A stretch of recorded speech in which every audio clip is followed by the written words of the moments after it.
Hello everyone, আজকে আমরা সংখ্যা পদ্ধতির রূপান্তরে চলে যাব।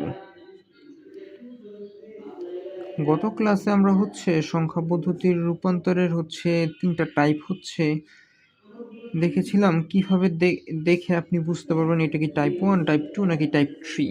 আজকে আমরা সেগুলো ইমপ্লিমেন্ট করব। প্রথমে দেখেন টাইপ 1। এখন টাইপ 1 আসলে কি ছিল? যখন ডেসিমাল থেকে অন্য কিছুতে যাবেন তখন সেটাকে আমরা টাইপ 1 বলতাম। আচ্ছা, ধরেন আপনাকে বলা হলো 21 of 10 ইকুয়াল হোয়াট অফ 2। এটা দ্বারা বোঝাচ্ছে এই যে 21, 2 এবং 1 মানে 21, এটা দশমিক সংখ্যা পদ্ধতিতে আছে। এখন এটাকে কনভার্ট করতে হবে কিসে? বেস 2-তে, দ্যাট মিন্স বাইনারিতে। দেখেন ডেসিমাল থেকে binary, that means decimal to others. তাহলে এটা নিঃসন্দেহে টাইপ 1। এখন দেখেন টাইপ 1 এর ক্ষেত্রে ইমপ্লিমেন্টটা আসলে কিভাবে হবে। প্রথমত দেখেন এই দিকে আপনি এই যে দেখেন এইভাবে ডিজিটটা লিখবেন। এই যে দেখেন 21কে লিখলাম, এই দিকে লিখবেন ভাগশেষ বা রিমাইন্ডার। এইদিকে আমরা রিমাইন্ডারকে লিখলাম। আচ্ছা, এরপরে দেখেন আপনি এই জায়গায় যে কাজটা করবেন, কতর বেসে আপনি রূপান্তর করবেন? 2। এই যে 2, এই 2 দিয়ে এই দিকে ভাগ করে এই দিকে ভাগফল লিখবেন, আর এই দিকে ভাগশেষ লিখবেন। দেখেন আমরা যদি 21কে 2 দিয়ে ডিভাইড করি তাহলে রেজাল্ট আসবে, ভাগফল আসবে 10 আর ভাগশেষ বা রিমাইন্ডার আসবে এই যে 1। আবার 2 দিয়ে যদি ডিভাইড করি সেই ক্ষেত্রে দেখেন 5 and 0। আবার 2 দিয়ে যদি ডিভাইড করি এইদিকে আসবে 2 and 1। আবার 2 দিয়ে যদি ডিভাইড করি তাহলে আসবে 1 and 0। এখন আবার 2 দিয়ে যদি ডিভাইড করি তাহলে বলেন তো কি আসবে? দেখেন যখন এই যে ছোট সংখ্যাকে বড় সংখ্যা দিয়ে ভাগ করবেন তখন ভাগফল অলওয়েজ 0 অ্যান্ড ভাগশেষ বা রিমাইন্ডার হবে ওই ছোট সংখ্যাটা। এই যে দেখেন 1কে 2 দিয়ে ভাগ করতেছেন, এক ছোট, এই ছোট সংখ্যাটা ভাগশেষ হয়ে যাবে। দেখেন ম্যাথ কিন্তু হয়ে গেছে। এখন কোশ্চেন এই যে ভাগ করলেন, ভাগশেষ লিখলেন, এই জিনিসটার সমাপ্তি কখন হবে? যখন এই যে ভাগফলটা 0 চলে আসবে তখন আপনি অফ হয়ে যাবেন। অলরেডি কিন্তু আপনার কাজ হয়ে গেছে, বুঝতে পেরেছেন? এখন দেখেন যখন ভাগফল 0 চলে আসছে তখন আপনি অফ হয়ে গেলেন। এখন কাউন্টিংটা কিভাবে করবেন? কাউন্টিংটা এই যে ভাগশেষগুলো আছে বা রিমাইন্ডারগুলো আছে এগুলোকে নিচ থেকে উপরে কাউন্ট করবেন, তাহলেই হয়ে যাবে। এই নিচের পার্টটাকে আমরা বলি এমএসবি, মোস্ট সিগনিফিক্যান্ট বিট, আর এটাকে বলা হয় এলএসবি, লিস্ট সিগনিফিক্যান্ট বিট। এই যে নিচ থেকে উপরের দিকে কাউন্ট করবেন, তাহলেই হয়ে যাবে। দেখেন তাহলে ব্যাপারটা কেমন হবে। অতএব 21 of 10 ইকুয়াল এই যে দেখেন 10101 10101 অফ কত? 2। দেখেন হয়ে গেছে কিন্তু। হোপ দ্যাট আপনারা উদাহরণটা বুঝতে পারছেন। আচ্ছা, এখন দেখেন এই যে দেখেন আপনি বাইনারিতে কনভার্ট করতেছিলেন, দেখেন তো যে ভ্যালুগুলো পাইছেন সব কি বাইনারি রেঞ্জের মধ্যে আছে কিনা? 0 এবং 1-এর মধ্যে আছে, দ্যাট মিন্স আপনার অ্যান্সার ঠিক আছে। আচ্ছা, এখন দেখেন আমরা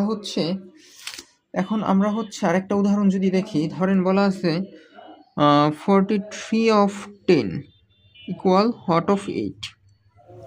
দেখেন এখন যদি আমরা এটা করি তাহলে দেখেন এইদিকে 43 লিখবো, এইদিকে কি থাকবে? রিমাইন্ডার।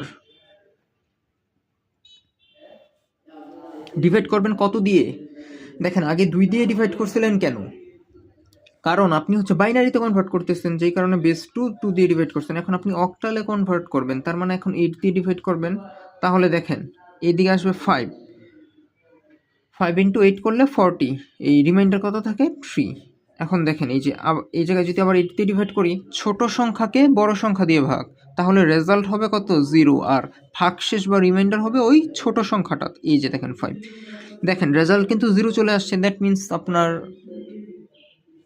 ম্যাথ সলভ হয়ে গেছে। তাহলে এখন আপনি নিচ থেকে উপরে কাউন্ট করেন, এই পার্টটা এমএসবি, এই পার্টটা এলএসবি। তাহলে দেখেন অতএব বলতে পারি 43 of 10 ইকুয়াল কত? 53 of 5/3 এটা আসলে 53 না, 5 এবং 3। এখন দেখেন আপনি অক্টালে কনভার্ট করলেন, এখন দেখেন আলাদা আলাদা ভ্যালুগুলো কি আসলে অক্টালের রেঞ্জের মধ্যে আছে কিনা। একটা 5 আর একটা 3, অক্টালের রেঞ্জ হচ্ছে 0 to 7, দ্যাট মিনস হ্যাঁ রেঞ্জের মধ্যে আছে। আচ্ছা, তাহলে দেখেন আমরা কিন্তু টাইপ ওয়ান দিয়ে হচ্ছে ডেসিমাল থেকে অন্য যে কোনো সংখ্যা পদ্ধতিতে কনভার্ট করতে পারি। তাহলে দেখেন আমাদের অলরেডি বাইনারি শেষ, অক্টাল শেষ, তাহলে এখন আমাদের আরেকটা আছে, সেটা হচ্ছে ডেসিমাল থেকে হেক্সাডেসিমাল, সেটা আমরা দেখি। দেখেন তাহলে দেখেন এখন যদি আমরা একটা উদাহরণ দেখি, ধরেন বললাম 4 3, এটাকে যদি বলি অফ 10 ইকুয়াল হোয়াট অফ 16, তাহলে দেখেন ডেসিমাল থেকে হেক্সাডেসিমাল। আচ্ছা, তাহলে দেখেন 4/3 ইকুয়াল হট অফ 16, তাহলে এই যে এদিকে লিখেন 43 আর এইদিকে লেখেন হচ্ছে রিমাইন্ডার। আচ্ছা, এখন হচ্ছে আপনি ডিভাইড করবেন কত দিয়ে, আপনি 16 এর বেসে কনভার্ট করবেন, তাহলে 16 দিয়ে ডিভাইড করেন। দেখেন এখানে আসবে 2, 16 দুগুণে 32, হাতে থাকে কত, হাতে থাকে হচ্ছে 11। এখন দেখেন আমরা কি হেক্সাতে কি 11 লিখি, হেক্সাতে 10কে কি লিখি, 10কে লিখি এ, 11কে লিখি কি বি। তাহলে এই জায়গায় 11 না লিখে আপনার কি লেখা উচিত, 11 না লিখে বি লেখা উচিত, কারণ হেক্সাতে আমরা হচ্ছে 11 12 10 এগুলো কাউন্ট করি না, আমরা A B C D E F এইভাবে কাউন্ট করি।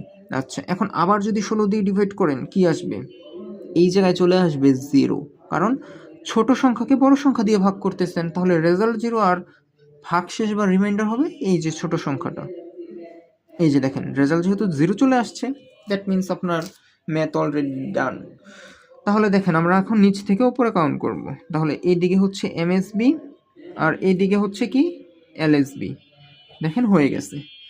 এখন আমরা যদি জাস্ট অ্যান্সারটা লিখে দেই, এই যে দেখেন অতএব 43/10 ইকুয়াল টু বি অফ কত, টু বি অফ